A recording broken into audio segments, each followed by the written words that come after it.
ওইদিকে যেন আজহার নাকি মাজার একজন আসলে আগে ওরা খাইছে এখন এরা খেতেছে নাকি বলছে। মিজানুর রহমান আজহারী সাহেব তার যশোরের মাহফিলে বলেছেন, দেশে আহামরি কোনো পরিবর্তন আসে নাই, একদল পেয়ে গেছে আর একদল খাওয়ার জন্য বসে আছে।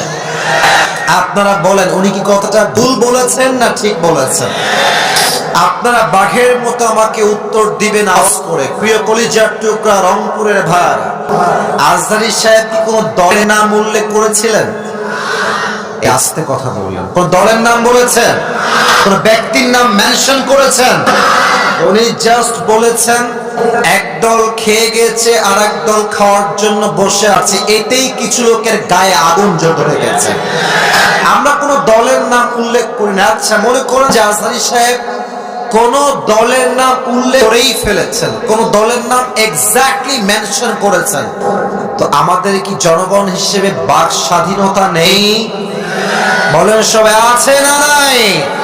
যদি আমাদের বাক স্বাধীনতা কেউ কাটতে চায়, তাদেরকে আওয়ামী লীগের ইতিহাস মনে রাখতে হবে। যুবক ভাই আমার, তো আমি দেখলাম একজন নেতা, তার নামটা আমি জাস্ট বলেই ফেলছি, ছোট্ট নাম বলছি, দুদু সাহেব। উনি বললেন কোথাকার কোন আজহারি মাঝহারি মিয়া, আজহারি কি মাঝহারি? এটা কি আপনাদের সস্তা মনে হয়? আজহারি এটা হচ্ছে বাংলাদেশের ব্র্যান্ডের নাম। যুবক ভাই আমার, আচ্ছা আপনি বলেন, এই যে একজন নেতা, দলের নেতা একজন আলেমকে বলছে আজহারি মাঝহারি কোথাকার কে, এটাই প্রমাণ যে সে মানুষটা শিক্ষিত হতে পারে না।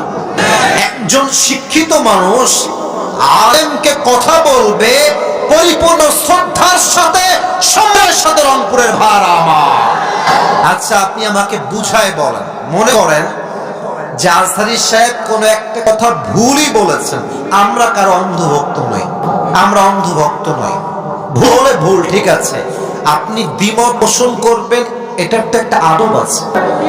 আপনি যখন আজহারীকে মাঝহারি বলে দেন, কলিজার টুকরা চোখ দিয়ে রক্তক্ষরণ শুরু হয়ে যায়।